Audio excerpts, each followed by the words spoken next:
Good evening to you and welcome to the program Big Talk. Tonight on the show we highlight Peter Obi's defection to the ADC and what it means. Last night on the program we had the Labour Party Deputy National Youth Leader Dr. Barry Johnson, who came on the program and spoke about Peter Obi and saying that the character of Peter Obi shows that the Labour Party made a mistake failing him for Nigeria to vote for him in 2023 general elections. But of recent, of course, there's been a lot of political permutation as regards the Peter Obi's pleas in the ADC. Tonight we'll try to join with the Secretary of the Obedience Movement, Moses Paul, who himself now is with the ADC and at the time was a proponent of the Labour Party, and what it means for Nigeria's politics as we look at opposition politics and the defection of Peter Obi, what it means for us. Welcome to the program tonight, but let's go for a short break, and when we're back we'll get straight into our discussion for tonight. Stay with us.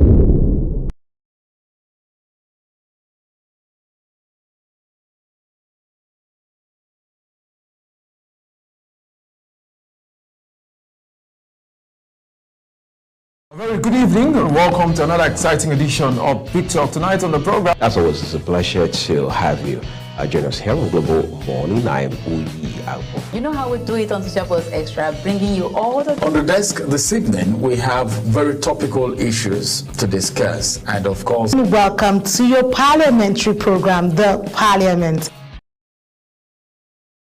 Peaceful and joyful home doesn't happen by chance. It is built on... Women can rise beyond traditional boundaries to claim their rightful place as... numerous committee, about more than 12 committees. Face to Face is a program that comes to you once in a week at about this time, where we look into issues and discuss them. It gives you the opportunity to... World leaders in United Welcome Nigeria. to Entertainment Circle. And trust me, today you're about to get entertained. Hello everyone and welcome to the program Talk Sports here on Global Television. Talk Zone is that platform where we bring young and talented artists. Stay tuned, stay inspired, stay with Global Television on DSTV channel 365, on Star Times channel 276.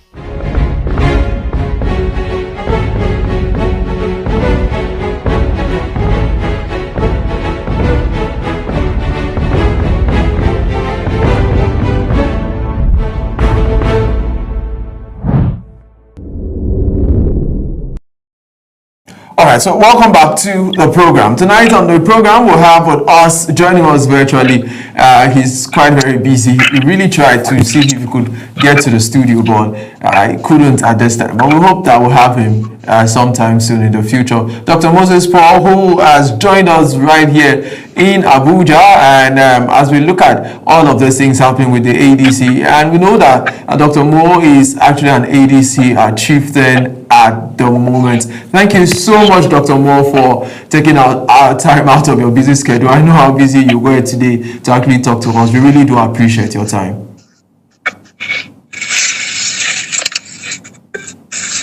Thank you. So good to be here. All right, so let's talk about we'll come to talk about AMAC and some of the things that you are saying. I've gotten some clips and some statements from you, but let's start with the former party that you told Nigerians to vote a candidate of that party. I don't know if you were a member of the party at the time. That's the Labour Party.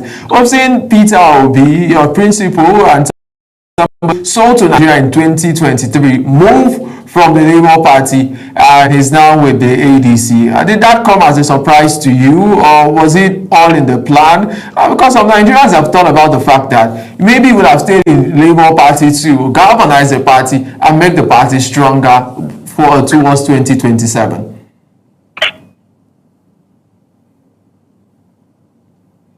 so you're asking, I'm trying to get the question.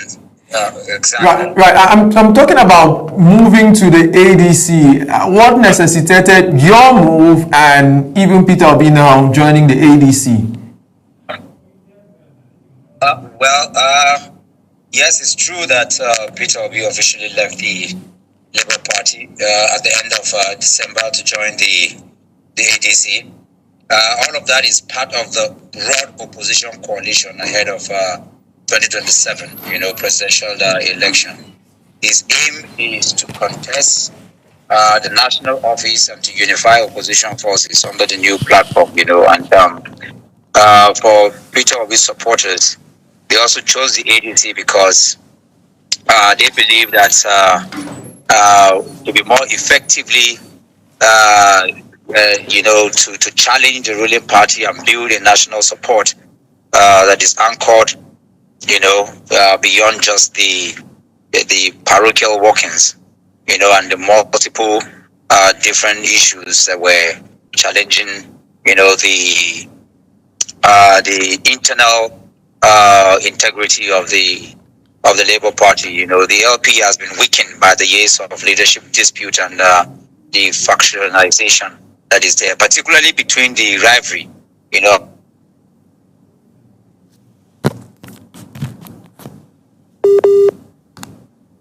so, but that's why, particularly, but that's Mr. Peter Obi's reason. I, as a person, as the candidate for the ADC in the forthcoming FCT election, I was already because I was never a card-carrying member of the Labour Party, even though I was there because of my principal, Mr. Peter Obi, and I worked vehemently hard to ensure that in the last general election. So, by and large, that's the reason,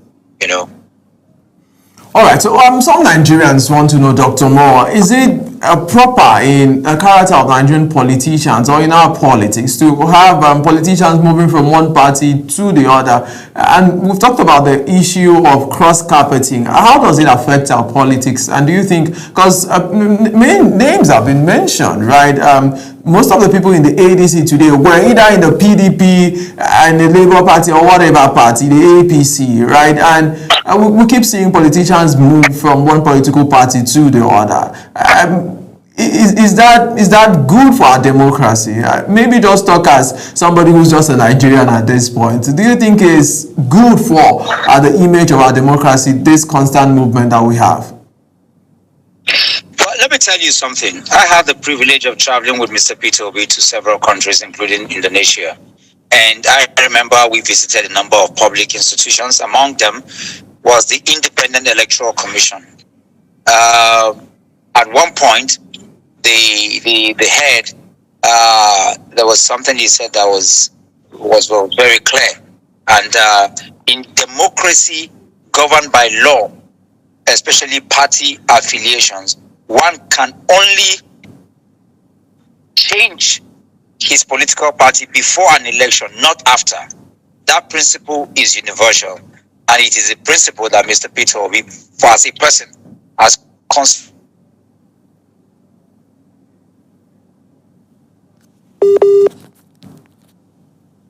Peter Obi served for 8 years as governor under the ABGA. He contested and campaigned under the platform and left office honorably.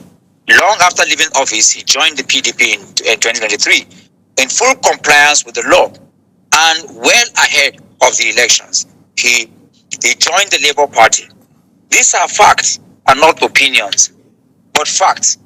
So it is important to understand that and get it very clearly, because that's what the issues are. Yes, I understand that as it is, as we as a nation, we are evolving.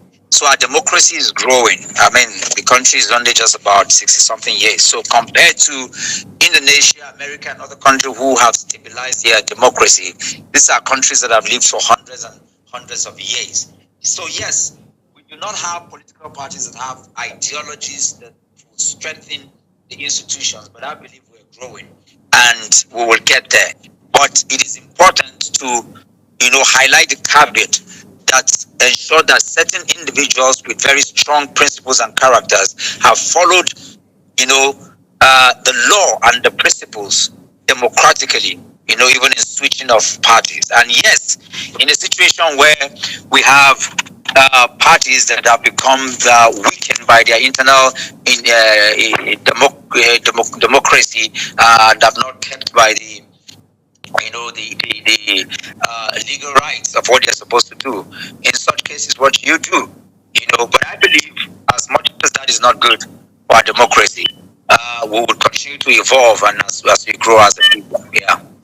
All right. I don't know if you've seen the statements made by the Labour Party. We had the National Deputy Youth Leader of the Labour Party some days ago on the program, and he said some things. Right, the Labour Party has actually put out a statement. They say they regret fielding Mr. Peter Obi in the 2023 general election. In fact, they've gone ahead, the Labour Party now, to apologize to Nigerians that they didn't know and they didn't have enough time to check the character of Peter Obi. That or I don't know, maybe you've seen that statement. I don't know if you have anything to say about the position of the Aburele Labour Party at this time, saying Nigerians, we apologize for fielding Peter Obi. We didn't know that this is who he is. Maybe you know him better. Tell us, who is Peter Obi? And is it right for the Labour Party to apologize to Nigerians at this time, the Aburele Labour Party, for fielding Peter Obi in 2023?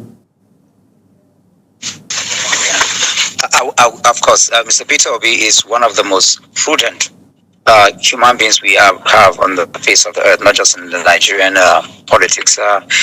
I don't want to get too pedestrian and gutter talks over people who I don't have nothing to comment on, and I don't think it's even right for your stations for understanding the situation with the Labour Party. I don't do banters, and I don't play this kind of politics. There's so much our country is going through. People are hungry, people are dying, our nations, the US is here, drones and all kinds of things are happening, so the country is at the place where there too much is at stake for us to get down to discussing these kinds of issues. I wouldn't want to even be a part of those kind of discussions, if you get what I mean. Mr. Peter Obi is somebody who is respected home and abroad, and our country is at a crossroad where we should be talking very important things rather than this kind of gutter roadside talks at this moment. Right. So, but let's look at the ADC now. Some persons have said that Mr. Peter Obi does not have enough structure in the ADC to actually emerge, because from followers, we've seen body languages. A lot of Nigerians want him to run in 2027, although we've not heard if he will be running from him. But there are connotations that he may be running. And some persons are saying the ADC, there seem to be very many established politicians that may not give that room for Peter Obi to run. And we've heard Professor Patu Tommy, who said if Peter Obi is running for vice president, he will not support him again. What is your take on that?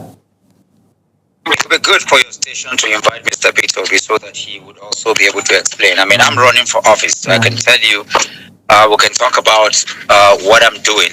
Questions from Mr. Peter Obi is best answered by Mr. Peter Obi in that regard, if you get what I mean. So I think it's important to leave it at that.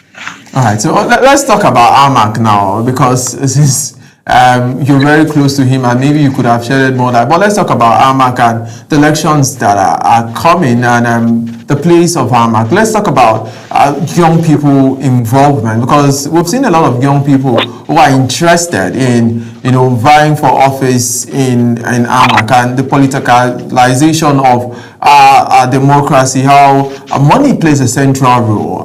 What are the experiences you've had connecting with young people, meeting people, all of these places that you've gone to tell them about what you think for Nigeria and what you think for Armac in particular at this time? Nigerians are tired of visionless, clueless leadership, especially at the local level. I've been on the road in the last 4 months.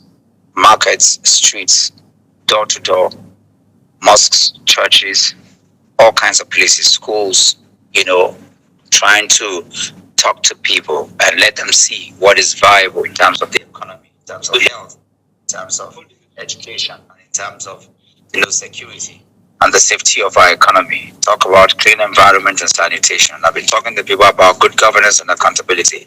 And I can tell you, the youth, the women, the vulnerable groups, children, the impact they're looking forward to having people who understand what to do. They are tired of very clueless leadership, and I can tell you that the reception is quite very high, because people understand. The president lives here, the ministers are here, high professionals, artisans, market people, hungry people who have been denied their salaries, children who have been out of school. So they're looking for somebody who can come, who have an understanding of the economy, who understand, policy and governance. So the reception has been overwhelming, I can tell the truth. If you look at my timeline on the social media, where I've always made an update for the things I'm doing at the grassroots, it's been overwhelming.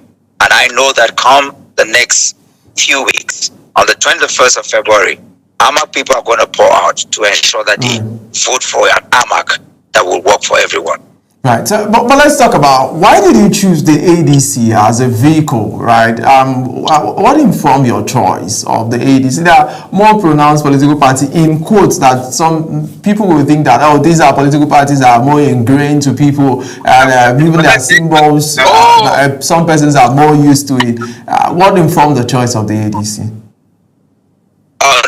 It's quite very simple. If you look at the logo of the ADC, for example, it says handshake. It has to do with warmth and respect. One of the biggest problems with Nigeria is that we don't have respect for institutions. We don't have respect for education. We don't have respect for the religious group. We don't have respect for the tribal groups. These are the problems. So I chose the ADC because when you look at that, it's a coalition party that embraces every religion, every tribe, every different class of people. It embraces and gives room for the youth. It allows for the disabled community. It places the women at 15%. It gives 35% rather. It gives 15% to the disabled people, and appropriately, inclusive. Is an inclusive party that allows for the principle of democratic engagement. That's by its board. Young people, old people, they're galvanizing around what the ADC as a new platform, because it allows for the things that Nigerians are looking for. Nigerians are looking for parties that allows for, these kinds of democratic, values that we're talking about. And that's why I chose the ADC, because it gives room for all of that. So as a political party, I believe that it has the ideals that will give us that transparent accountability and good governance that Nigerians are looking for.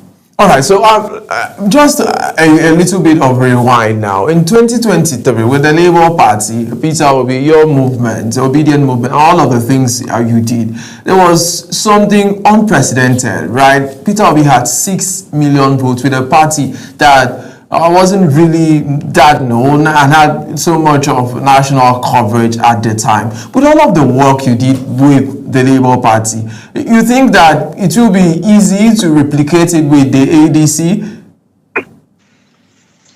It already has been surpassed even as we speak, because you see,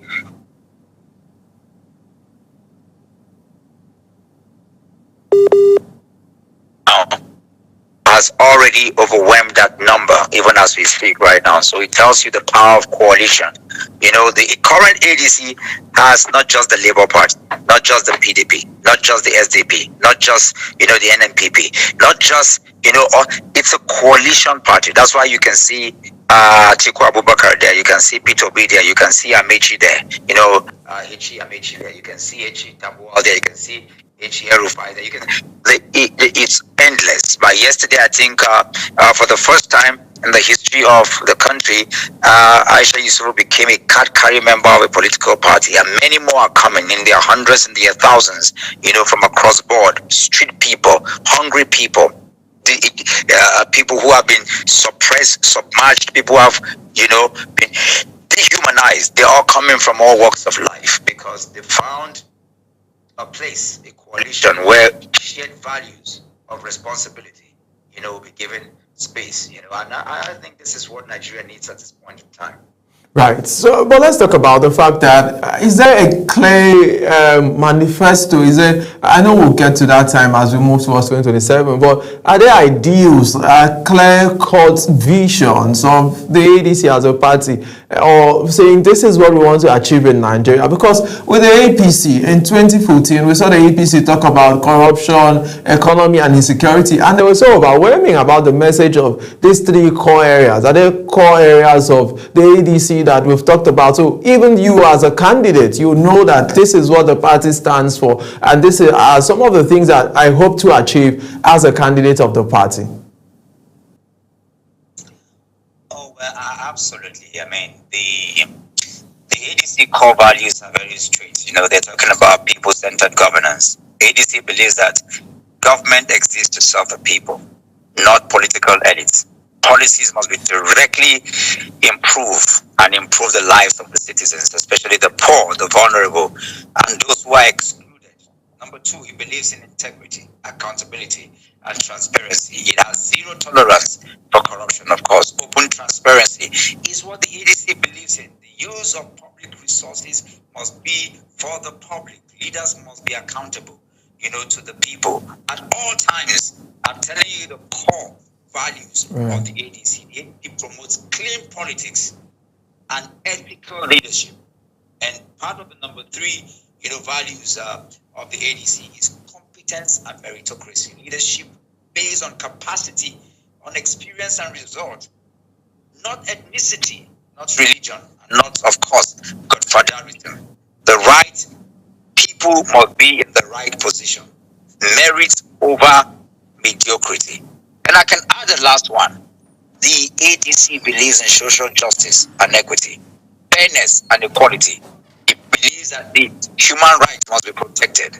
And like I said over and over again, inclusion of women, youth, and persons with disability. Right. Marginalized group. These are the people. The ADC believes in the rule of law and democracy. It respects constitutionalism, independent institutions, credible elections, and internal party democracy. These are some of the things that the ADC believes, as a core value beyond elections and, daily accountability.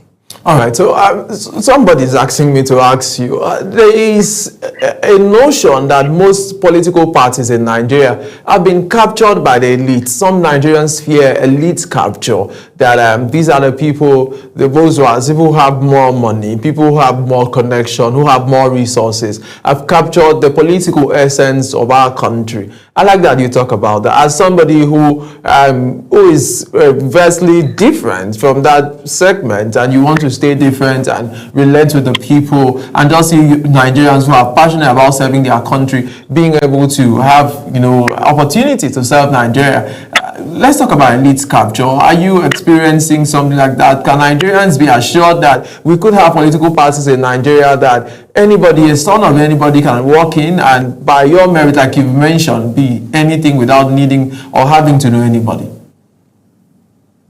But you see, when you talk about elite capture, you're talking about, when institutions meant to regulate power are weak and compromised, where elites are above the rule of law.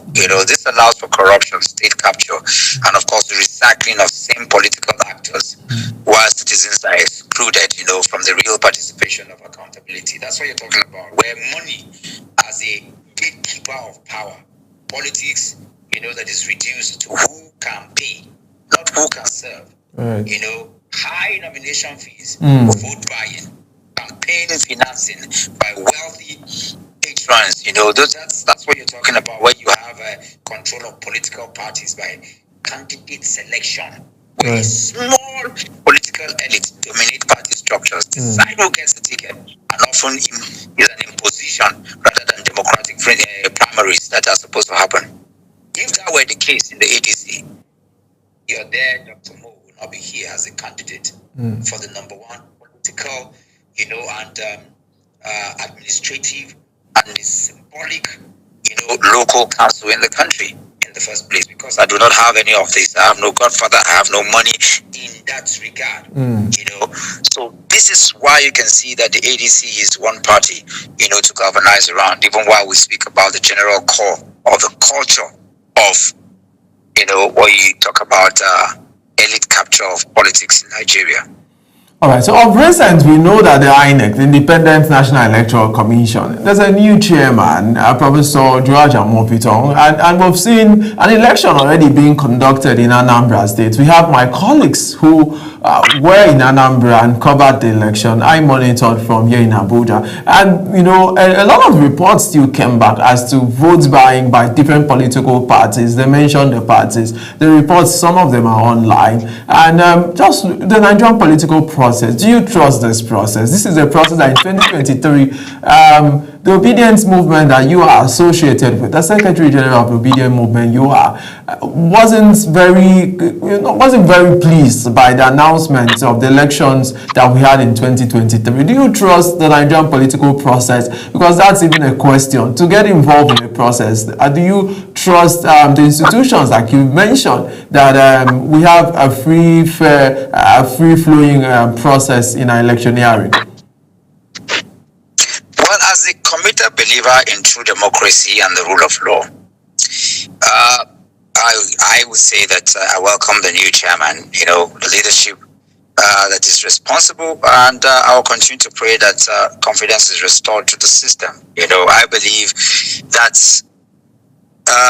free, fair, credible elections are non-negotiable in the in our republic, and as we aspire and we progress. So, of course, INEC remains a central pillar of that republic, and the expectation must be clear and unwavering, and professionalism must take center stage. You know, transparency and the respect for the Constitution. However, confidence in the process is something that must be earned, not assured.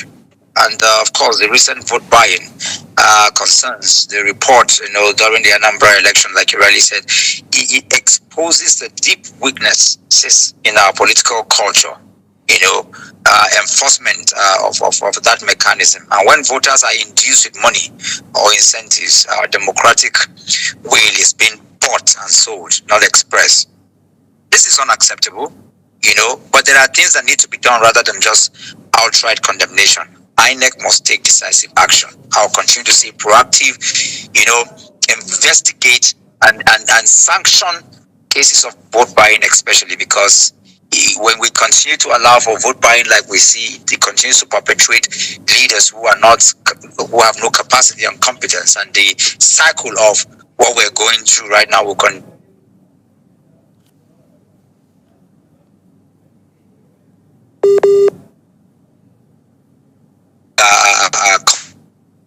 Consequences. Also, I believe that the security and the justice institution must also be part of the process, because electoral offenses must be treated as serious crime, not mere political tactics like we see right now. Coordinated enforcement must ensure, you know, integrity, not impunity like we see. And of course, it's not just about the institution. Civic education, public awareness must be intensified. Citizens must understand that long-term cost of selling their vote. A vote is not a commodity. It is a sacred expression of our collective future. And I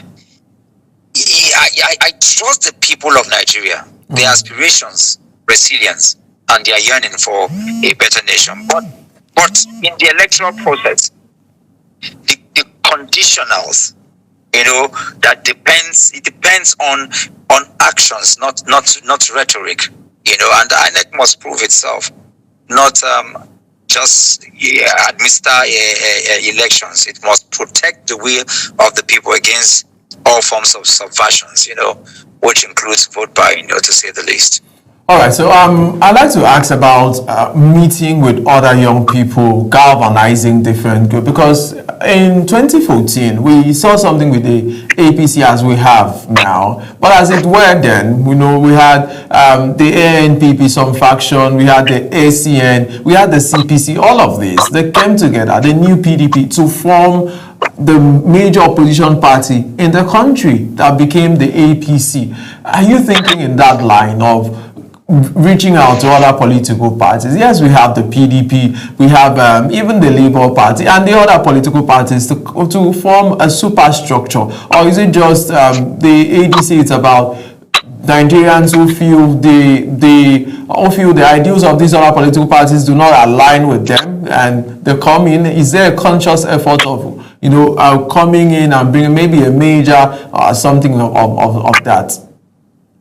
They just describe exactly what the ADC is. It's a merger of different political parties, like I re-emphasized, a merger of mindsets, and yes, a merger of people who are tired of recklessness, who are tired of visionlessness, who are tired of the multiple burdens, that they bear, the exalted and the escalation of transport fares, of food hiking, and all kinds of things that bedevils them, of the insecurity that they face right now. So it's a coalition of people that want to see a new Nigeria across the board, intentionally.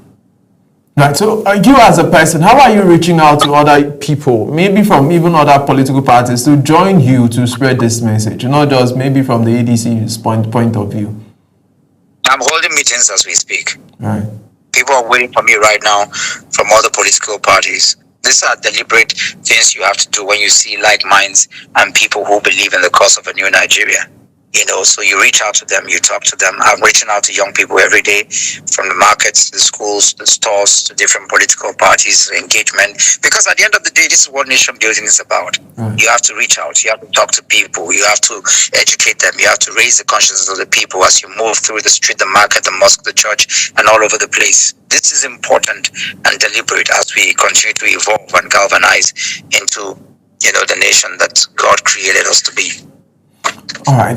Maybe lastly, I'd like to ask, what do you see, and what are some of the your future commitments to Nigerians and to our democracy? Do you see that, like you've said, 60 years, we're still learning, but as we go into the future, are we going to be having a stronger, more vibrant democracy?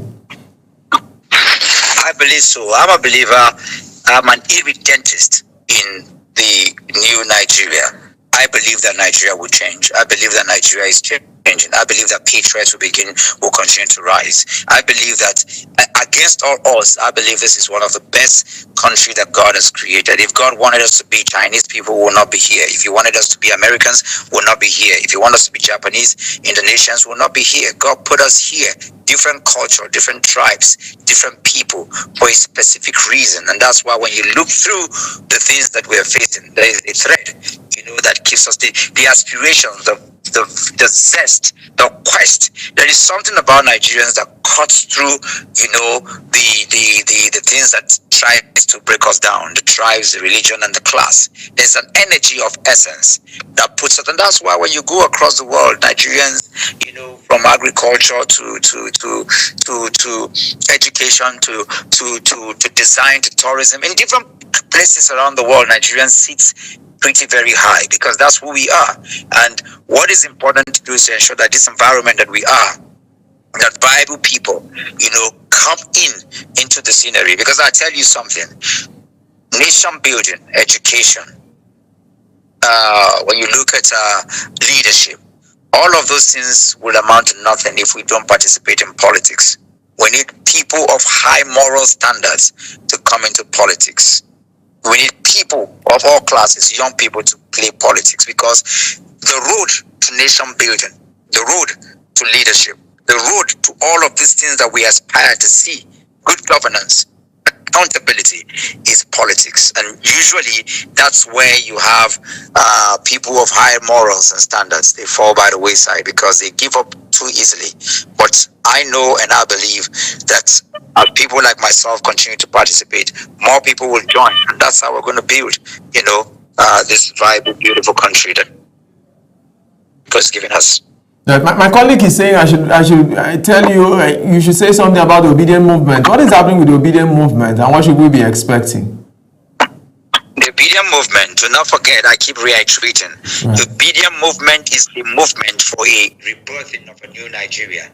that movement that is beyond political party, that movement that is beyond religious group, that movement that is galvanized around the energy of Mr. Peter Obi, on the characterization of competence, of compassion, of consistency in building a viable new Nigeria that has values, that has. So that's what the Obedient movement is about. And right now we can see that the Obedient movement has followed Mr. Peter Obi into the ADC. So what you expect is high volume, is intensity. What you're going to see is credibility. What you're going to see is a very high microscope, against anything that stands against, that value that the Obedient movement stands for. You're going to see a very high cross-checking of it. This is what we expect from the Obedient movement. And of course, expect to see the Obedient movement play a very critical role in the 21st of February election that is coming in the next 6 weeks, which will usher me to emerging as the chairmanship of AMAC, the most important local council in Nigeria. Thank you so much, Dr. Moses Paul, Secretary of the Obedient Movement, for joining us tonight on the program. And I do understand that you have meetings and all of that, but you took out time to speak to us for some moments. Thank you so much. We really do appreciate you as always. Thank you. All right, so let's go for a short break, and when we're back, the show continues.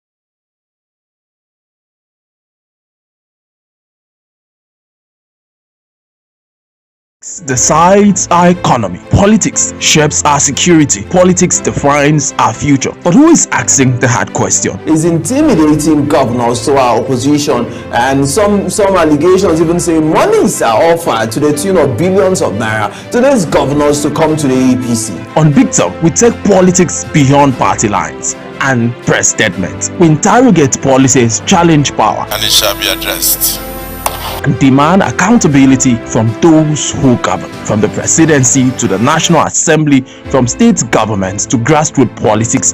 We break down the decisions that affect your daily life. No propaganda, no political comfort zone, just facts, context, and fearless conversations.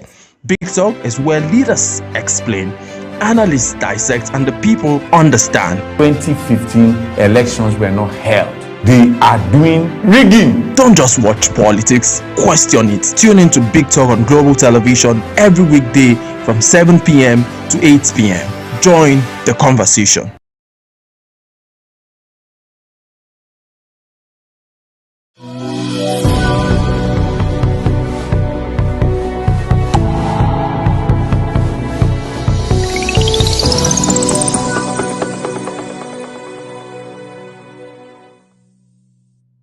Good evening and welcome to another exciting edition of Big Talk. Tonight on the program, as always, it's a pleasure to have you join us here on Global Morning. I am Uyi. You know how we do it on Social Post Extra, bringing you all the... On the desk this evening, we have very topical issues to discuss, and of course... Welcome to your parliamentary program, The Parliament. Peaceful and joyful home doesn't happen by chance.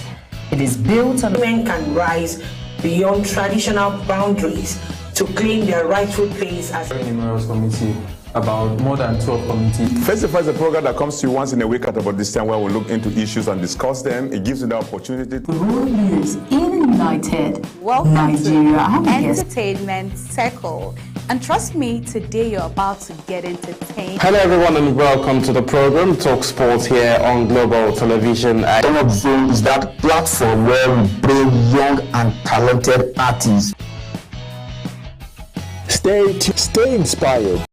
Stay with Global Television on DSTV Channel 365, on Star Times Channel 276.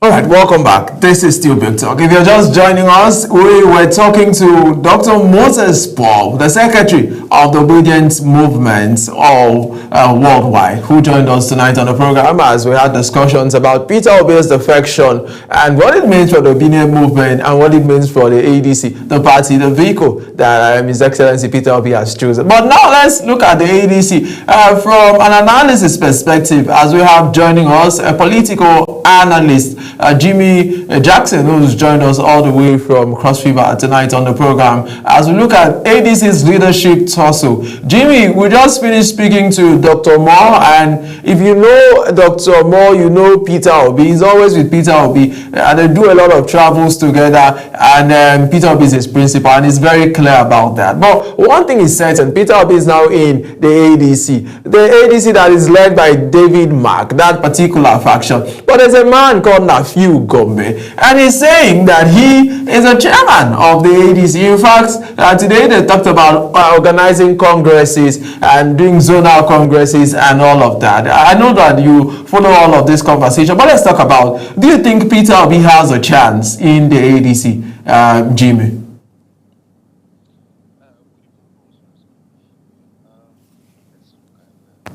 See ahead of the 2027 polls. It's right now looking like, yes, Peter Obi might likely have an edge, but the power play that would actually build up to next year is something that we'll be witnessing very soon. And it has started with, the ADC man coming out to say, oh no, the faction wants to do congresses. And looking at the players in the ADC right now, you looked at the likes of Atiku, you looked at the life of David Mark, Rafa Rebushola, you look at the Rotimi Amici. I think ADC would likely have a chance or stand a chance ahead of the next year's poll if Kwankwaso of Kano defects, joining them. And you could see that ahead of the polls next year, you have the second, third, and fourth, highest votes ahead of the APC that clinched the last elections, joining forces to fight the APC. So, but the challenge is that is like a party. But who will the ADC, pick out to be their sole representative ahead of the elections? Looking at the political wins in the ADC, Atiku has not actually come out to say that he's not contesting. So there's a whole lot of permutation. And Peter Obi has actually come out to say that, he's not traveling around the world just to come and be vice president. So for political observers, we are not still clear who ADC would want to give the presidential ticket to. So it's neither here nor there, but a few months, to the build-up of the primaries, it will be clear which stand and how the party will be shaped ahead of the next year's polls. All right, so Jimmy, there's a conversation about the fact that with the ADC now, right, we have Peter Obi, who was vice presidential candidate in 2019 and presidential candidate in 2023, scored 6 million votes. And there are permutations that, okay, why not join Atiku Abubakar? Atiku should do one term, hand over to Peter Obi. And somebody said, is that moving forward or moving backward? Politically, I like that you think true. As some of this permutation, do you think it will be very visible? Atiku Abubakar does one term. Is it, can we have that kind of arrangement in our politics today, Nigeria's politics today, where Atiku Abubakar does one term, hands over to Peter Obi? Do you think it's possible at this time? No, I don't think it's possible, because politicians would never agree to the term before getting into office. Let's take us our mind back to the Yar'Adua Jonathan tickets. Fortunately, we lost Yar'Adua as sitting president at the time, and it was clear. Jonathan would complete one term and would not seek re-election. But what happened after the completion of Yar'Adua's term? Jonathan stood election, won, and wanted a second term, and that's where we had all of these issues. So I don't trust politicians with the agreements, because Nigerian politics is all by myself and for myself, and that's why you have all this political tussle. The only way, ADC would stand a chance, like I said, would be for them to honor those agreements. But the way it is right now, I doubt, because if right now Atiku has actually come out to say he's not contested, at least we know that Obi is contested. But what about the other political big wins? And also hearing that Kwankwaso is about to defect.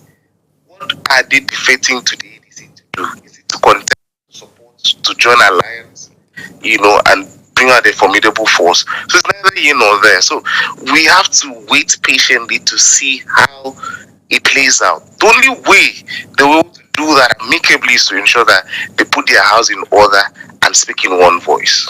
All right, Jimmy, you've talked about putting house in order, but let's look at this. It's still in the realm of permutation as to who has the structures in the ADC. Somebody said ADC is a house built for Atiku Abubakar. I do not know how true that is. And so we've talked about primaries. Do you think Mr. Peter Obi in the ADC primaries can win people like Atiku Abubakar, who's won various primaries in parties like the PDP, and even Rotimi Amaechi that came second in the APC's last primary that produced Bola Ahmed Tinubu? It's going to be very difficult because now for Peter Obi, he's also trying to bring his movements that were in Labour Party with him to the ADC. Would they be able to upturn the structure there? Because you're not just Peter Obi just defected. ADC had some structures, so how are you going to, ensure that all the existing structures in ADC aligned with your own vision and movements to actually produce enough votes to make you win at the primaries? So the implementation right now are on paper because we can't actually say for sure. What would work, especially in the ADC, would be a gentleman agreement between the political big wings, if truly they want to play a very strong opposition, minding that right now in Nigeria, 28 governors are in the ruling party. So it's going to be a big tussle. Right. Right, but let's talk about the leadership struggle that we have in the ADC at this time. We have leadership struggle between Julius Abure and Nana-Adi Usman in Labour Party. In the People's Democratic Party, we have leadership tussle between Kabiru Turaki and Abdurrahman, right? We have leadership tussle. These are major opposition parties in Nigeria. And now the ADC, Nafiu Gombe, is saying, I am the national chairman. And we have Senator David Mark saying, I am the national chairman. What do you think is causing all of these leadership tussles in our political parties, especially the opposition parties at this point? Some persons are blaming the presidency. No, we can't blame the presidency. Are we trying to say it's the presidency that is causing the tussle? The answer is no. The tussle we are seeing in opposition parties in Nigeria is just politicians trying to ensure that they are not fizzled out of the decision makings of the party. Because you can be a political big win, but if you're not careful, you'll be fizzled out. Decisions are taken, you're not aware.